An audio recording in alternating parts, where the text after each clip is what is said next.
think this lady's trying to just get us drunk or something. And she ends up ordering a bottle of wine. So as the night goes on, at 7 o'clock, my fiance is at home. She's like, where are you? And I was like, what's up, guys? Today we have special guest Ruby Davis. Welcome to the show, bro. what's up, man? Dude, so you flip houses, you wholesale, you do a bunch of different cool things, but you won't flip a house unless you make $100,000.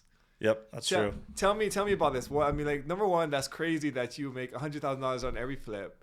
But then why is that $100,000 like your minimum that you'll take away? Well, dude, we're doing all this work on these projects anyways. Like, it doesn't matter how big the project is. It's the same amount of headache, right? It's like we pick our headaches. So, you know, when I first started out, we were doing it for like 25, 50 grand just to get the ball rolling. Okay. That's when you first started investing in real estate, flipping houses. Your profit margin was about $25,000 to $50,000. Yeah. Okay. It was a lot of work, right? But I was eager, I was hungry to get in the game, so I was like willing to do it for less profits. As I started to grow further into the business, I realized, you know, I'm just going to take on these bigger projects. I want to make a minimum, 6 figures on a house. Okay. I thought about doing like, right. You could do like 10, 20 houses a year at 50,000, or you could do five. So that's 8. really interesting because, like you mentioned, it's the same amount of work to do $100,000 profit or $50,000 profit. Yeah. And if you just did 5, let's say 100,000, it's the same as doing $50,000 profits. 100%. So what market are you guys doing this in? Just north of Seattle. Okay, that's north of Seattle. Yeah.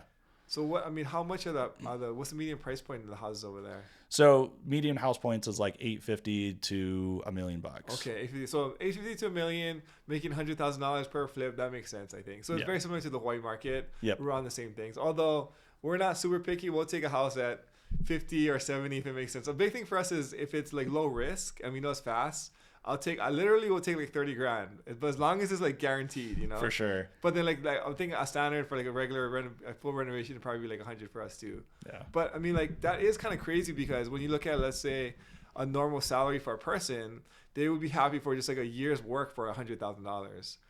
So the fact that you're doing like every flip and you're gonna say like I'm not gonna take it on unless you make 100. Yep. It kind of speaks volume to number one, like the opportunities you have in front of you, and I guess some of the work you put in to get to where you are today. For sure, man. Yeah, no, just like you said, like somebody coming in to make $70,000 or $100,000, that's a great salary, right? Like when I first started, my first goal was like I'm gonna make 80 grand. Okay. So like a year or for the whole year. Okay, I was like, let's make 80 grand because that's what I was making on my construction job. So as I grew, right, and I realized what we were getting into, I was like, the 6-figure flipping is where I want to be. I mean, just out of curiosity, just out of like a random thought is, have you ever thought of just retiring, right? Like let's say live on a beach and just you flip one house a year, right? And you make 100 grand, and then you can just like cruise for like 10 out of the 12 months or something. Dude, honestly, so like who hasn't thought about that, right? So I was like, I've unfortunately 100 grand doesn't get you too far these days. Yeah, I guess maybe you have to do like 2 flips or something. Yeah, you might have to do 2. But 200 grand for, I think, like even in a Seattle market, a more expensive market, it's enough to live a great life, I think, right? So you make 200 grand, and if you can do, let's say, 2 flips a year, let's say, I don't know, let's say it takes you like 4 to 6 months, but you're not working full time for this, right? Like you find the deal. I mean, I don't know how this would look logistically. Just thinking this out loud, it's like, if you make 200 grand a year with working very like little parts of the year, I feel like that's a great life to live, I agree. Like when I was working construction, man, I was working, guaranteed 40 hours, but all the way up to 80, no free time. And I was, like I said, I was making $70,000, $80,000 a year doing that. But now flipping houses, right? It doesn't feel like that. I feel like I'm working, even though I'm working more, I'm working less, but it's a different kind of work. That's right. It's super different. Like you're not clocking in or clocking out. There's not a whole lot of manual physical labor. It's just you're using your mind a lot more. Yeah. Well, we get to do cool things like this, like where we get to have like legit conversations and come to this mastermind and talk to each other and just bounce ideas off each other. That's interesting because I feel like the definition of work kind of changes. And so a lot of times when people say work, they think of it as like you clock into something and you're doing something that's being productive. But as an investor, a lot of it is just thinking of ideas, having conversations, and trying to like make your business better by just talking and seeing what other people are doing. For sure.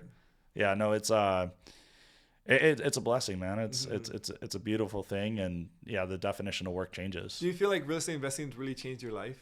Oh, 100%. Real estate investing has changed my life 100%. I don't know what I'd be doing, man. I think I'd be extremely unhappy with if I would have continued the path I was going. So what were you doing before real estate? Oh, I was working downtown Seattle, so I was commuting in a car 3 hours a day, right? So I live about hour and a half north of Seattle, but I was working downtown Seattle. Every day you're driving like an hour and a half to work? Yeah, I was driving an hour down, and I was spending 2 hours in the car on the way home sitting in traffic. Wow. I mean, that's so 3 hours a day and just commuting, and like that seems like that seems like a terrible way to like.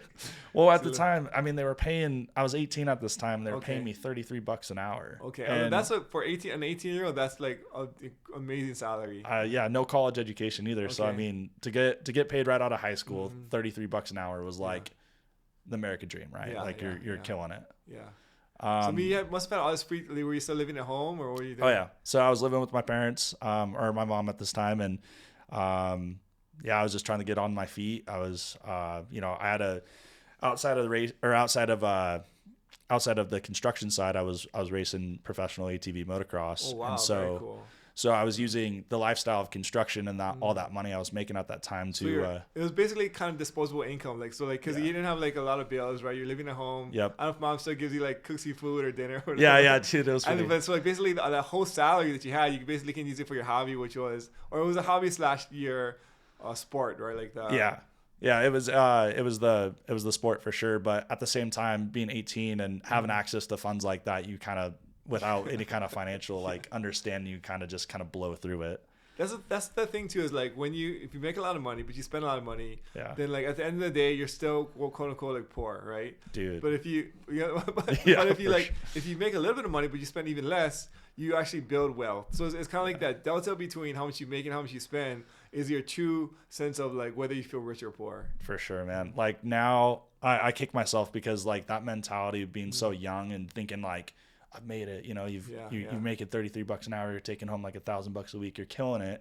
But then by the end of the weekend, I had $100 in my pocket. It was like, what am I doing? What did you spend your money on? I was too young. I didn't go to the bar or anything. I just spent it on like, the cool things, like all the materialistic things that you would buy as like a TV. Like TVs, cars, like whatever, trucks or wheels for your truck, like whatever made you look cool in a small town, right? So. I mean, to counterpoint that though, is like sometimes the spending money just makes you have a really enjoyable life. Yeah. So then you can either be like very responsible and like reap the rewards later on in life, or you can just be very irresponsible but enjoy your time together. Like when you're like when you're young. So yeah, it's kind of like I'd say you want a balance of both, but like not to say that was a waste because you probably had a great time spending money like recklessly, right? For sure. Well, and then.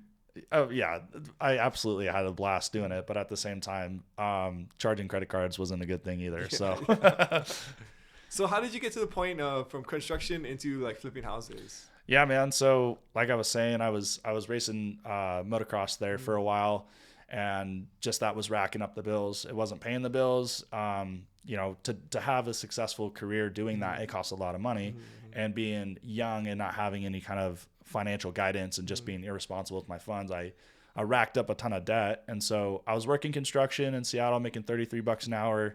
And then I ended up finding myself in a financial situation where I'm on the edge of bankruptcy. So you're making a lot of good money, but then you're still like going into more debt. Yeah. So, I mean, how many credit cards did you have at the time? What was like what's kind of like going through your head, or what's like paint the picture for us, like the scenario of what's going on? So, I mean, at that time, it wasn't a lot of money compared to the debt I have now with real estate, it was, for me at the time, it was like $25,000 in credit card debt.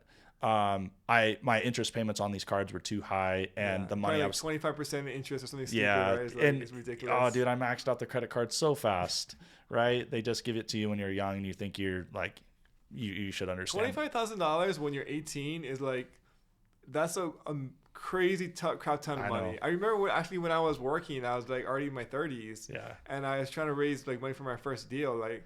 Yeah. Even I was trying to get $10,000, and that felt like a lot, like for me, like it just perspective on how much like you have in front of you, or especially growing up when you have access to it. So like $10,000 is for an 18-year-old is like a crazy ton of money. Oh, dude, it was crazy.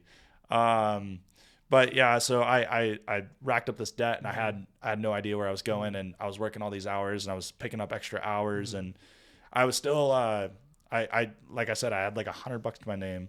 At some point, they gave me a mortgage loan too. I had a car loan. Okay. I had all this debt, and I'm 21 at this point.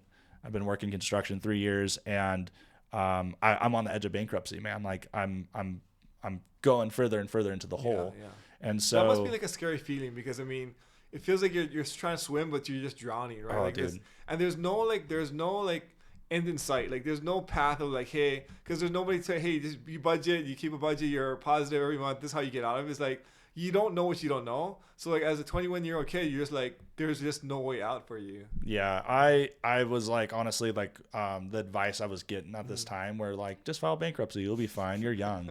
And I was like, I don't want to do this. I think this would hurt me in my future, but like, so it was almost like it was like a sign from God, man. I'm driving home from work, and I'm hearing this radio ad constantly playing. And it's like back and forth on this, and they're talking about, come to our real estate seminar, learn about real estate, you know. And so I signed up for that. I called that number. I signed up for that event, and went to their 2-hour thing. Sat there for 2 hours after work, and then they sold me on the 2-day event, right? And from the 2-day event, they sold me on the coaching program. Okay. So you joined a real estate investing coaching program. Yeah. So and you were, how old were you at this time? I was 21 at this time. Okay. So I just turned 21. Again, I was in mass financial situation. They sold me on this coaching program, but they, I was like, I don't have this money. It was like $25,000 coaching program. Wow, and I'm already in debt, man. I'm already drowning. Yeah. Well, so what did I do? I applied for a credit card, and I consolidate debt, and I get another credit card, and I use the credit card and max it out on this coaching program. So now you're in the whole 50 grand basically. So, yeah. Okay. Now I'm even deeper, man. Now I'm in the whole 50K, and I'm just like, okay, well now we really are, Now your back's against the wall though. Yeah. And to make it worse is like, well, not worse. What happened was, you know how negative impact people can be, right? Like when you're trying to better your life, and some people are in it. Like I had people around me at work that are like, you're stupid, like you're an idiot. Why would you ever do that? A lot of times people like they're not happy with where they are in life, and like it comes across like they take it on you, because they see you trying to climb up out of it. It's like the crabs in the bucket analogy, where it's just, they see you trying to do something different, and so like they're gonna just give you grief to make them feel better about themselves. Yeah. For sure, man. What was weird is when I was like months before this, I'm telling them about my situation, because like we spend every day together.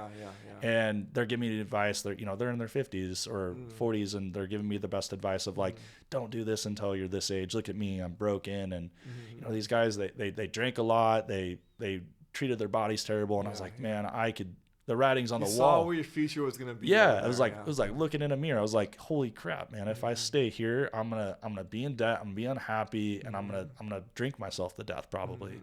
And so it was weird to be in a situation after pulling the trigger and doing this program, to hear them completely 180 and start telling me I was like an idiot, right? So it was like a double-edged sword. It was like either try to get better or don't get better, and then it's like a catch-22 kind of thing. Yeah, for sure. Yeah.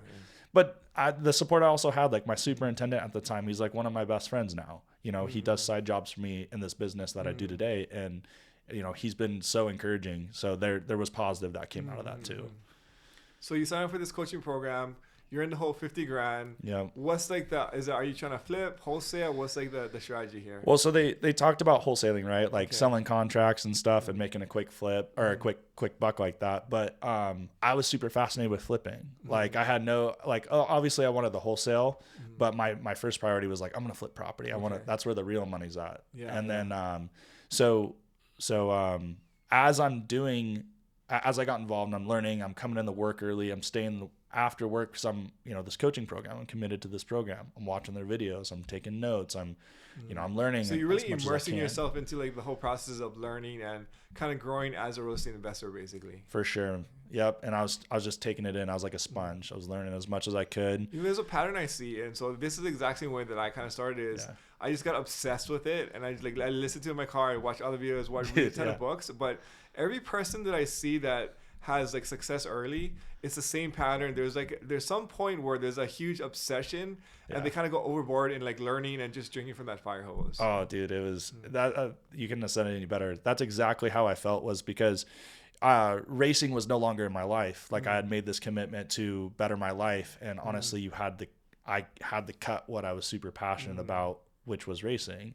And so I cut that out of my life as much as I didn't want to. And ultimately, like the obsession with real estate replaced my obsession with the competitive edge of racing. Yeah. I mean, like again, it's like the same parallel as me. So I went at the time when I was working my W-2. I read Rich Dad Poor Dad. I was doing some youth ministry, and that was like, nice. So 40 hours of my job, 60 hours of youth ministry. Long story short, I stepped down from that. Now I had like the 60-hour hole of what should I do with my life, right? Yeah. After I read Rich Dad Poor Dad, and I found real estate investing. I basically took my passion for the youth ministry, converted it or diverted it into real estate investing. Now it's 60 hours obsession of just like reading books and trying to learn real estate investing, and then that's how like you get momentum though, because like you're constantly immersed in it. There's like a multiple effect. So like let's say that you spend like 10 hours a week over like a year. It's different than just doing that 10 hours like 100 hours a week over like 2 weeks. You just way more, you absorb way more. There's just more momentum that comes from just like that focus on it. Yeah. Dude, for sure. You and I have like that same energy, because when I first met you, it was like we talked about earlier, like you were just so focused, you're so hyper focused. Yeah, we met each other in, was it 2019, is it? I think it was 2018, man. Okay, I just started like I had just read Rich Dad Poor Dad out. Actually, it was funny because I went to like this meetup, and then there was like I was like a brand new investor. I was like, I'm so stoked. I wanted to like meet other real estate investors and everything. So I was like, oh man, like, so like, you know how you go around in circles and say, what do you do? Oh yeah. I remember I was like, yeah, like I just read Rich Dad Poor Dad. I'm stoked to start my journey, like, you know. And now I see like as a seasoned investor, I see there's a lot of young kids who are like that, right? And like most of them, honestly, like they're excited and then they fizzle out. So then like I know like I was like at the point I was like, oh, I'm so stoked. And then I remember we did like the speed dating thing, right? So like you talk to what other guys are doing, you share. I'm like, yeah, I'm just excited to get started. Yeah. I'm probably like they think I'm a scrub, but so everybody was really nice to me except this one dude, and he was a super dick to me. Dude. I remember him to this day. I'm not gonna name any names, but then I was like, what a dick, man. But I see where he's coming from, because like here's another young kid who's like, he thinks I wasn't young, but I mean like the young investor, right? Who's like, hey, like they're super stoked. They fizzle out after like 2 weeks of like no action or whatever, like, you know. So but I mean I still remember that memory, and I remember like I was like super passionate about that time. Just so stoked about the possibility of real estate investing, you know. But that must have thrown like fuel to the fire, right? No, 100%. Probably like pissed you off. I was like, I'll show him. You know, so. It was like, oh, dude, exactly. I'll show him. You know. That's funny that you say that too, because like the same situation. So I was working at that construction job, man, and I was trying to better my life, and my foreman was just like looked at me one day, and he's like, you know, I can easily replace you, right? And I was like, what's that mean? He's like, you're just another nail in the box. Wow. And you know, I know he was joking, because like construction workers have a sick sense of humor, which is fine, because it's fun. But at the same time, I was like, dang, that kind of stung, because I was like, he's not wrong. Like, right? Yeah. Like if I got hurt, or if I like disappeared, like obviously they would just replace me with somebody else. And so that was another reason why I got into, like, I was so driven to real estate, because it was like an individual sport. It was like your success was driven based on your drive. Control your own destiny. Yeah, right? for sure. So, and working that job, I was stuck there, dude. I was stuck at a specific wage, and no matter how many hours I worked, I was stuck. There's a very hard ceiling that you're gonna hit. Yeah, and to get to the higher part of a company like that, you have to work. You just have to be more valuable and grow, but you have to grind. It's probably like 10 20 years, and even when you do get there, it's like a small step forward, right? It's not like you can't 10x like your salary or anything. For sure. So, like real estate was just like, dude, I'm gonna flip houses, I'm gonna go make millions of dollars, and this is what I'm gonna do. And I had no doubt that that's exactly what was gonna happen. So you started the coaching program, you started immersing yourself in drinking from the fire hose, learning all these different things. What's like the next step in your journey? Yeah, so that next step, man, was what did we do? I was still working construction when this happened, but we were in like a job transfer. Okay. And I ended up getting laid off for 2 weeks. Well, this 2 weeks I had been like learning real estate, and I finally had 2 weeks to like go look at houses. I'd been networking with hard money lenders and individuals and just contractors, just kind of like as a side hustle while I was working full time. Well, when I had the 2 weeks off, it was like the biggest green light to go, start looking at houses and start putting in offers. And I was working with an agent at this time, and he was sending me deals. Well, he's sending me houses, and I'm looking at houses, and we're writing up offers, and we finally get an offer accepted. And, we get this offer accepted. I use hard money to buy this place, do my estimate, and I'm like, cool, we're going to do this. And next thing I know, I'm into it. Flipping your first house. I'm flipping my first house. So you still have you're still working construction this time. Yes. But then now you've got a little project after all the hard work of learning and things, like you got a real deal on your hands that you own it. You're in the middle of. Yes, okay. I own it. But something I didn't say was my vision wasn't to sub everything out. Okay. I was still young, and my version, the version of flipping in my head is I'm going to do all the work. Yeah. I mean, when you watch the TV shows, they come in with the hammers and they don't actually do the work, but for the TV, you think that they're doing a lot of the construction themselves, right? I was that guy, but I was actually doing the construction, right? I'm YouTubing. I love saying I have a YouTube education. It's so interesting because I had the exact same experience, and so when I started flipping in Hawaii, my first project, I don't know. I watched this guy, he does all this home renovation things, and I just YouTube University, learning plumbing, drywall, flooring, I didn't work construction, but I just. But you could learn. Yeah, but I just learning and so all the basics and things. And so I thought I was gonna do all my things myself, and so I went to Home Depot, bought all of my brand new tools, and then what would happen is that. So whenever you're working plumbing and stuff, you go there and then this is the wrong piece or whatever, right? So you drive to Home Depot, you got the right one. Okay, frick, now I need another piece, and so you constantly going back and forth. So I'm like, this is stupid. So I went to Home Depot and I just the plumbing section. I just took a bin. I bought 50 pieces of this thing just so I had my own little store plumbing. Dude. Pieces, just so I don't have to keep on going back and forth. So okay, let's see what I need. What would fit here? Dude, that's they make tape measures for that. I was just young, right? So, but there's this different angles and different kinds of connections or whatever and stuff. And so I was like, frick this, man. I'm just just buy a whole bunch and then so I don't have to keep on driving back and forth, Bro, that's so funny. But yeah, I was.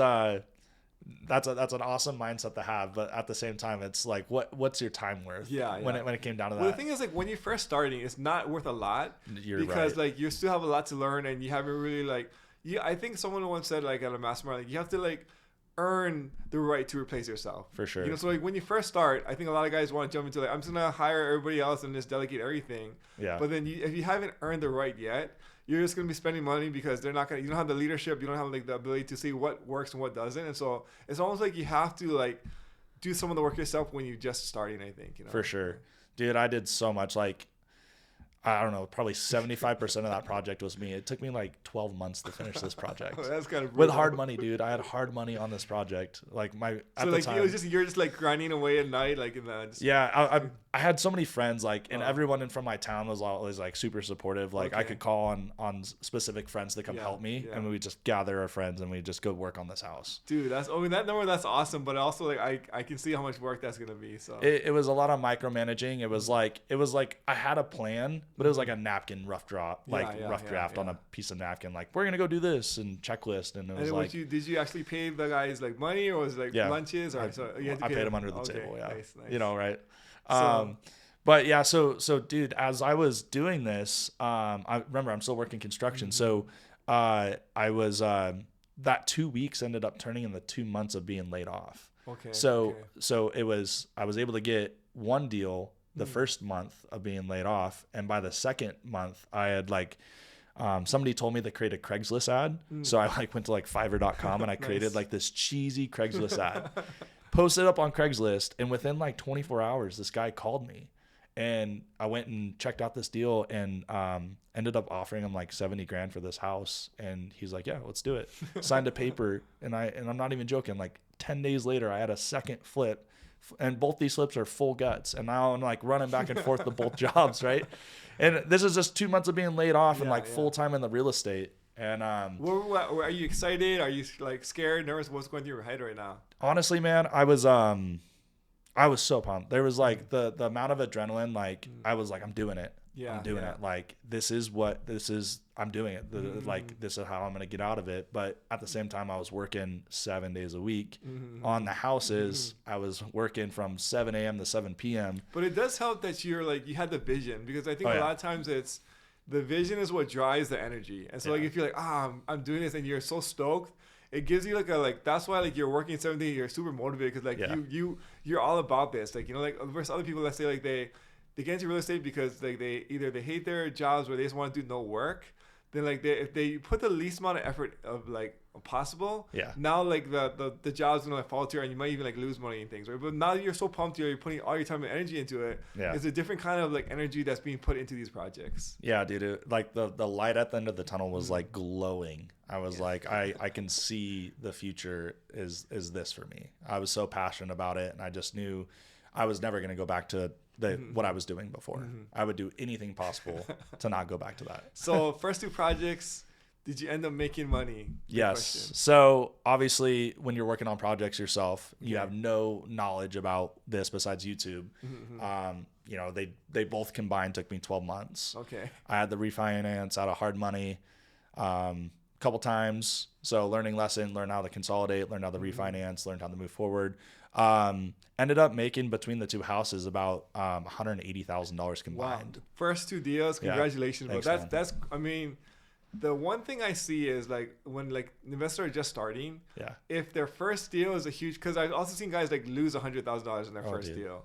And usually if you lose $100,000 in your first deal, it's like your first deal is your last deal. Yeah. But then there's also other guys. I think we're talking about our buddy Joe. He made $100,000 on his first deal. Dude, he killed it. I mean, but the thing is like when you have like that, you have a big success in the beginning. It gives you like the confidence and also the cushion to keep on continuing and taking more risk. For sure. Because now you have like a bank account, you have some proof of concept. Now you can actually like charge full steam into like this new venture of real estate investing. Yeah, it was sick, man. Like to have literally 3 years. Like, mind you, remember I didn't get paid for like 12 months. I was literally living off my 401k. I drained my 401k, and so that was like my living $40,000 of living expense for an entire year.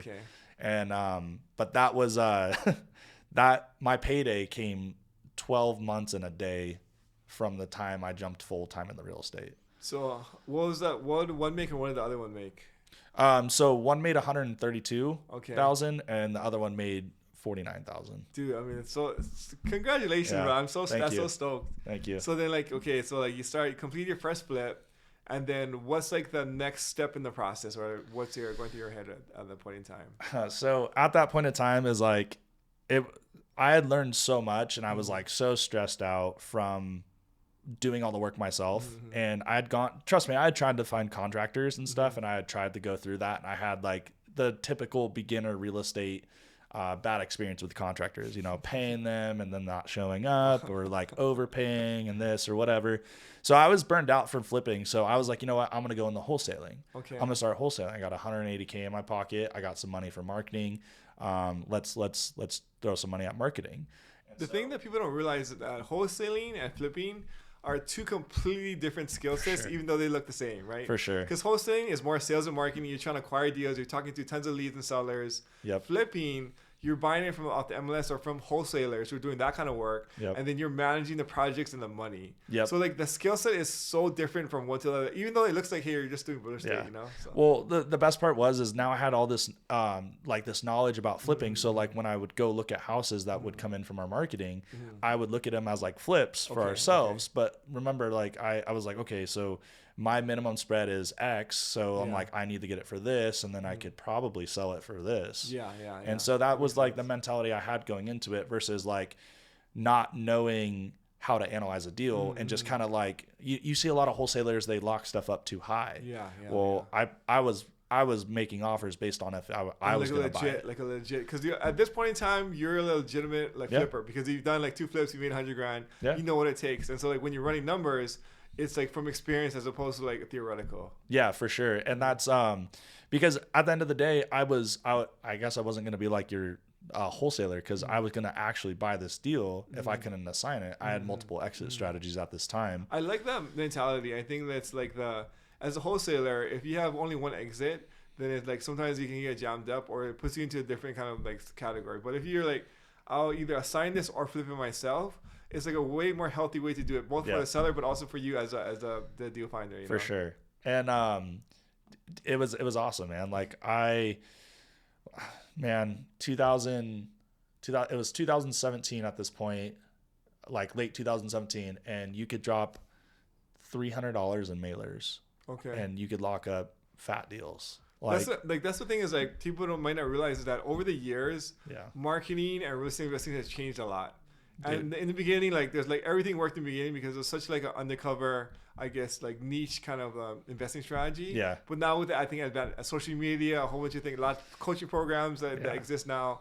There are so much more people who are doing it, and the market is more saturated with like direct mail, texting, cold calling, online, all these different things, and so it's easier to get started, but it's harder to stand out. Yeah, for sure. And what was crazy is back in 2017 is nobody was cold calling. Nobody was doing social media. It was literally direct mail and Craigslist. Okay. Like I swear that those were the only two lead flow or lead generation things that I was using. And I was locking up deals left and right. Okay. And the marketing spend was so little compared to what we do today. So you're going on a wholesaling, flipping things. How many like total deals have you done from then until now? Would you say? I flipped a little over 50 properties now. Wow. So like includes new construction as well. That's crazy. Congratulations on all that success, thanks, bro. Man. Thank you. So as you're going on this journey through 50 different properties or more, 50 plus properties and deals, is there any kind of like crazy events that are happening as you're like kind of like either finding deals or in the middle of construction? Yeah. Well, so I mentioned to you like earlier, like, I find myself in like weird situations with sellers sometimes. Like I've never had, I just expected this is how it always went down when you go talk to sellers. Well, I was working with the seller at a time and I went and I was like looking at her house. Right. And something was like off, like the house, we look at gross houses, like houses are just disgusting in general and distressed situations. I'm walking this house and there's like this smell, she's acting weird. And I was like uncomfortable, but I was like, hey, you had like a sixth sense kind of going on. Yeah. I was like, cool, man. But at the same time, I was like still pretty early in real estate. And I was like, this is what it's going to take to be successful in this business, is do weird things like this, I guess. So she's touring me around the house. She's showing me the house. She's being kind of weird. And she takes me down. She's like, oh yeah, there's a basement. Come check out the basement. Well, we're walking down the basement. It's super dark. I am like, my skin's crawling. I'm like worried. I'm stressed out. And dude, I'm not even joking. We walk into like a drug den. Like there is a lady passed out. I can't tell if she's alive. And the person that was down there with her just throws a blanket over her. What the? Dude. And I was like, the guy was super scary. I was like, this guy is going to murder me. I was like, I just played dumb. I was just like, oh yeah, looking around like this is crazy. And then I turn around and there's two more people that had walked down the stairs. And I was like, where do these people come from? And I turn back around and there's two more people down there. So now I'm down there in this basement with like 8 people. So you're about to get murdered. Dude, I thought I was about to get murdered. And anyways, I'm like, hey, should we go upstairs and talk about like the contract and stuff? And so I'm like, this is terrifying. But honestly, it was her husband or boyfriend at the time. And dude, something was wrong with him, but I think he was on drugs. But he's like, hey man, come check out my drum set. And we go in this darker room and he starts playing the drums for me, man. And there's a lady passed out. There's 8 people down there. And I'm sitting there bobbing my head with this dude listening to his drums. And I'm like, this is the craziest thing I think I've ever done. But anyways, she ended up signing the contract. We ended up wholesaling the house. Congratulations, man. And I'm still here, so I didn't die. So I had one experience one time, like very similar, or the one not close to similar, but then like there's this lady who were potentially buying the house from, and then she was just acting very funky, and like it was just like this sixth sense, like I wasn't sure what was wrong, so she showed me this house, and like there was like this door that was locked, and I don't know where it went to, maybe it been in the basement or something, but I just got this like weird eerie feeling. I was literally thinking like, is there like some kids trapped down in this thing? I just had this feeling. It just was so weird, So we ended up not like buying the house, doing that deal. But I remember just like that. You just have like your skin calling. There's like something that's just off about like the situation, and so it was just kind of crazy. So. Yeah. Oh my gosh, man. People are weird. We run into I don't know. We just run into some weird situations. Well, the thing is, like when we're buying houses, we're buying distressed houses or people who have some kind of distress going on in their life. So like they're not the typical you can list on the market or things, and so there's a reason why they're selling at a discount. But because of that, we're gonna walk into some very funky situations, and we've also had some like very interesting. No, I never thought I was gonna get murdered. Dude, this was early in my career doing this, man. It was like, well, this was a good run. What's good about that though is like if you have like the kind of crazy stories to start with, everything else in comparison is like no big deal. Right? Oh, for sure. Well, my bar literally just was like raised. I was like, if I did that, I think I can do anything else. You know what I mean? So like walking in with experience, talking to other sellers in multiple situations, like I felt like that's what made me a really good negotiator. Awesome. Yeah. So like there's that story. Is there any other like crazy stories? Like, I mean, this one was more recent, right? So this one was like, this one we had, direct mail is like a really big part of our stuff. And like usually the older generation will respond to it. Well, this lady calls me and she has property that she's wanting to liquidate.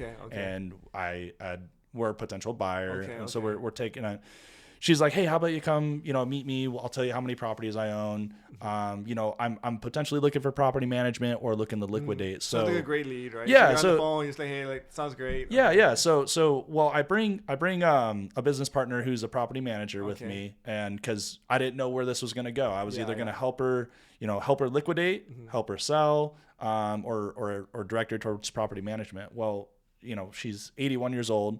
She's super savvy. She owns 50 doors. Wow, amazing. 30 door commercial building in downtown crazy. Bellingham, a beautiful area.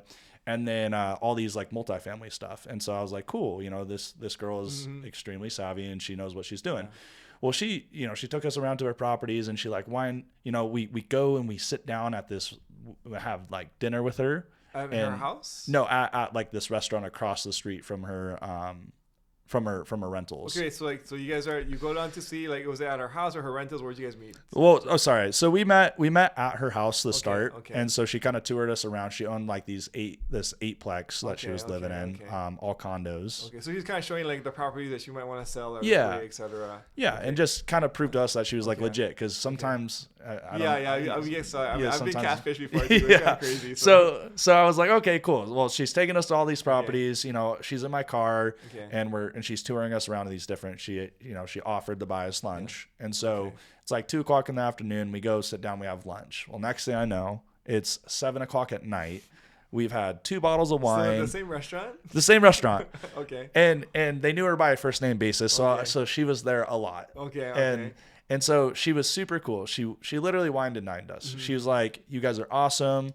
Let's talk business." So she ends up ordering a bottle of wine, and then we finish that bottle between the 3 of us. And then she orders like all these clams and crab and like really. That's crazy. Like so I've never had a seller wine and dine me. Usually like you're trying to you're buying them food. If anything.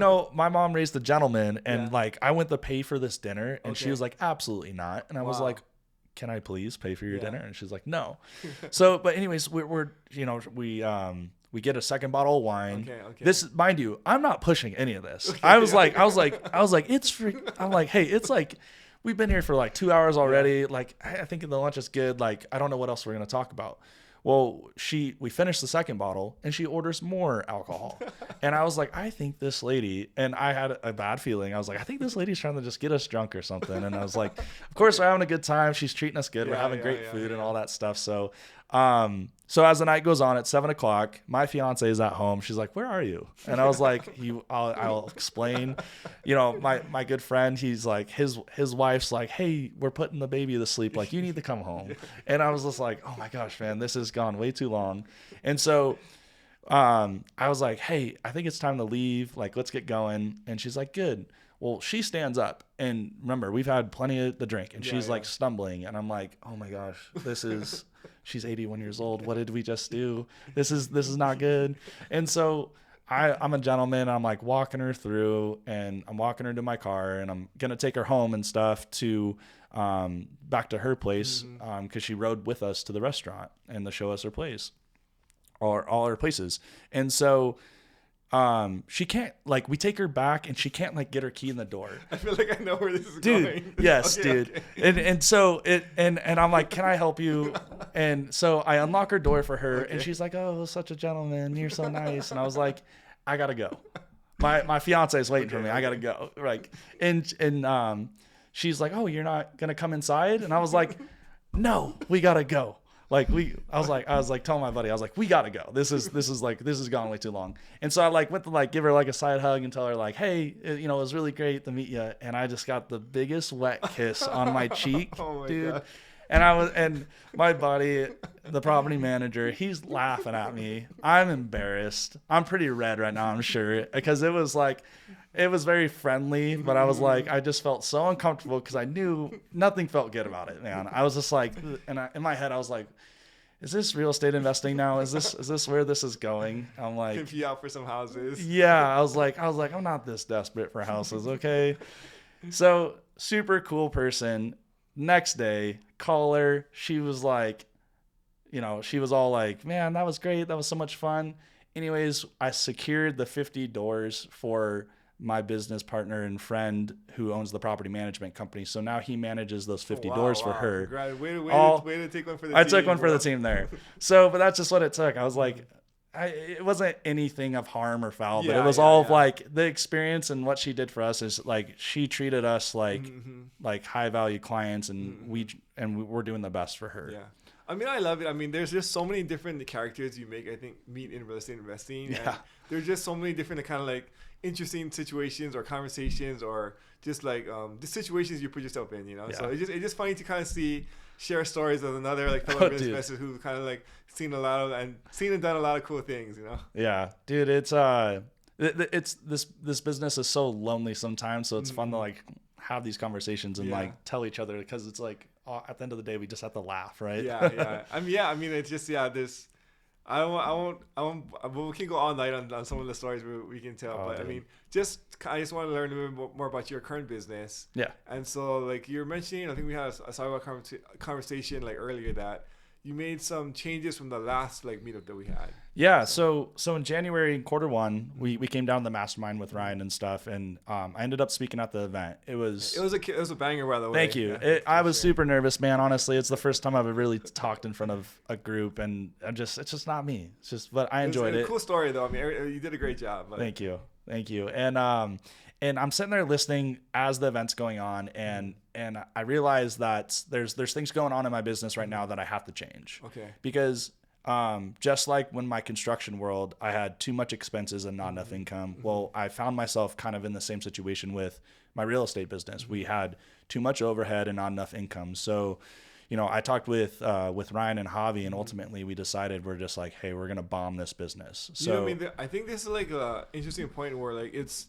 The taking on expenses is like a slow fade. Yeah. Because like when you're growing and you're scaling and you're doing things like, hey, like I need to grow, so I need to spend more money. And a lot of times businesses, I think like they feel like, and it's okay sometimes to be like unprofitable because you're scaling. So there's profitability and there's also like, or stabilization, but there's also like scaling or building. Sure.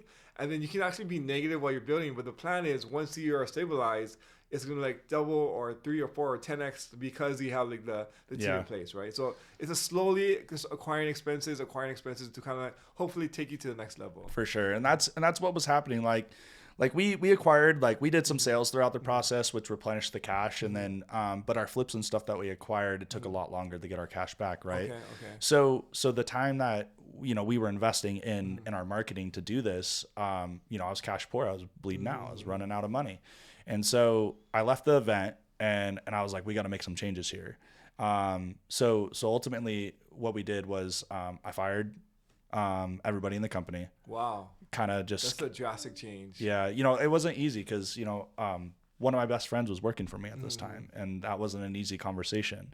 He'd been with me for 3 years and I love him. And he's like, he's still my best friend. We still talk every day, but, that was a tough decision, but we had everybody was going to go down if I didn't do this. You kept on that path. Yeah, there would be no this right now. And so we cut all spending. We pretty much bond the business. We say, okay, what expenses do we absolutely need that we can't get rid of, that are like, must that we have right now, and then let's just create a new budget. Let's just start over. let's just start ramping it up. Let's start here. We have the system styled. It was a sales issue, so like having the wrong people around me. So my main focus now is having the right people and finding the right sales guys. So I'm going through this mad hiring process, disposition process of finding individuals for that position. We've hired a couple of VAs at this point. I keep referring to we, but I say me. You know what I mean? But so that's my main focus now. Small side note is I feel like that's a sign of a good leader. Because like a lot of times when you say like the I a lot, you're thinking very selfishly. But whenever you just refer to your team or your company as we, it's like it's a team effort, even if it's just you. Because it's just like the way that you view the world or you view the team. It's a we thing, So I think it's just very healthy to say that. And thank you. I know sometimes it can be like confusing because like, what do you mean? Like people ask me the same thing, like, what do you mean like we? It's like, oh well, I mean like you're our company, right? Because like, it's like you and your team, so like you feel like it's collective, even though technically it's just yours, right? For sure. Yeah, no, 100%. And like one of my core values is teamwork, man. So like we're building each other up. It's a team effort. Like the company won't survive on one of us alone. So we're all working together. So when I'm referring to we, it's us as a whole, because when you succeed, I succeed, and vice versa. So so again, we scaled back and we just trimmed off the fat, man. We just leaned out. We bulked. We're leaning, and now we're slowly growing. And honestly, the new ways that we're doing it is we have more novations under contract now. We have wholesales under contract. We closed on a couple flips that we're doing rent backs to the seller until June because they got kids in school. Just to stop you for a little bit, I think it's just to kind of like go back to like the whole idea of like leaning out. I think like so Ryan actually did this, I think like maybe like a year ago, where he had to let go a lot of staff, and I don't know if they call it right sizing or things. I know like Amazon the same thing, Google does the same thing. Yeah. So I think as business owners, a lot of times you feel embarrassed when you have to right size. Number one, it sucks because when you have to let people go when it's not their fault. Yeah. Then it's like you feel bad for that too. But they're just as a business owner, like a lot of your success or your identity is like, hey, I'm running this business, I'm quote unquote successful. Yeah. So whenever you have to, let's say, like downsize or like cut things, it feels very embarrassing for you to have to share. So I mean, I think thank you for being vulnerable and just like sharing like these things, because I think a lot of people need to hear this, because a lot of people, because of their pride, they're not willing to make these moves because they don't want to like look like embarrassed, right? But like sometimes like for the business or for like the future, like to make sure the business is alive in the future, you have to do some things like this, right? And sometimes it's the economy, sometimes it's competitors, sometimes it's your own fault. But regardless of what it is, like you still have to get it done. So well, at the end of the day, right? Like I'll own up to that, right? Like because I'm the one making the decisions and trying to keep the team alive or the company going, and so letting people go is not easy, and having to cut expenses, and like you're right, man, it is embarrassing. It's tough to talk about because I've been doing this 9-10 years now, and this is the first time I've actually had to like actually really cut. So it's been tough the last few years, but at the same time it's also been really good. Like we've had some of the most profitable flips, but at the same time those come with large expenses to get. But like the leaning out, you feel like there's like some of the weight lifted off your shoulders for like the sure. As a business owner, I think like the more kind of like overhead you carry, whether it's employee salaries, marketing costs, whether things like as that starts to creep up, it definitely puts a different kind of like weight on your shoulder. Like because you have to, I mean, like whether like the company makes money or not, you're still spending like on salaries and still spending on marketing, right? It's this thing where like you're just, I mean, there's points in our business where like I just dread like having to pay all these expenses and like the income's not matching like where the income's coming. So it's just like this feeling of like the pit in your stomach. You feel like, oh, like is this gonna like continue this way, right? And if you don't have a plan to fix it, then it's like you'll feel like kind of hopeless, For sure. Well, like when our expenses were like $10,000-$20,000 a month, right? So that was salaries and just marketing expenses and stuff like that. So like to cut that down, we cut it down to like $5,000. And as we close more, we're going to grow more. Right. So, I always thought just throw more money at it and just get more leads and more marketing. But at the end of the day, if our sales team wasn't doing their job and closing those deals, then it's just it's a recipe for disaster. You got to get better, not bigger. Right. So, well, and that's what, who said that today?